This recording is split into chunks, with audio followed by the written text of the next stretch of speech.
Joining us to talk about that, Nicholas Smithie. He's an emerging market strategist at UBS. Nicholas, great to have you here. Thanks for having me. So talk to me about the emerging market trade, because we are seeing they're getting ready for their worst month in about a year here. Is that, in your view, an indication of something more to come, a longer-term trend, or not necessarily? No, I don't think so. I think that the emerging markets have had a splendid decade, number one. Number two, we know that there is an overhang over global equities on account of the sovereign crisis in Greece and Europe. We know that there is concern that investors have over deceleration of global growth. And finally, there's concern about inflation in the emerging world. And that's why the valuations have become so cheap. There's a lot of anxiety, therefore valuations have become cheap. Is that anxiety going to become something more, though, fundamental in terms of concerns? Is it something more that we have to be worried about, or now? You think that all that's going to work its way out? Well, let's hope that investors don't have to become more anxious than they already are.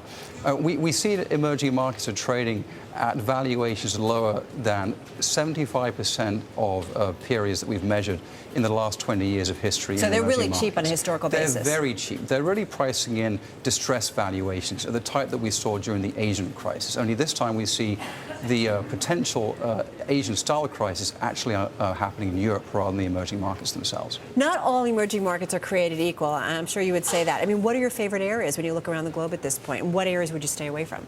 We think that investors really go for emerging markets because of the high rate of domestic growth. Countries that That's always been the story, though, correct? That has always been the story, but we see indications now that growth is really beginning to take off in the emerging markets domestically. Domestic consumption, domestic infrastructure. That's where the growth is. The growth is higher and more certain and of longer duration than in the developed world.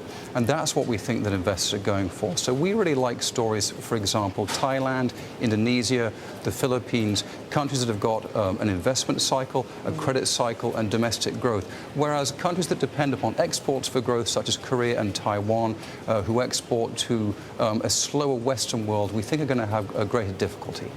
Hey, Nick, if the domestic picture is so strong, and if you think the growth is really here to stay this time as opposed to previous booms, why do you think that the pricing is so low? Why do you think that nobody else has as much faith?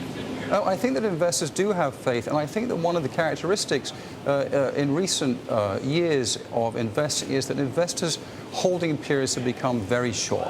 They want all their returns at once, and therefore they're not really prepared to tolerate 1 or 2 quarters of relative underperformance. And don't forget that in the emerging world, the quarter to date, emerging markets have delivered exactly the same performance as the S&P or the MSCI world. So it's not as though emerging markets have performed worse than other markets. Certainly over the long haul, they perform better. And those who are in it for the long haul will reap the rewards of higher growth and will have the benefit of lower valuations at their entry point. What about the concerns? I mean, for American investors, right, you hear all these stories about reverse mergers and problems with accounting.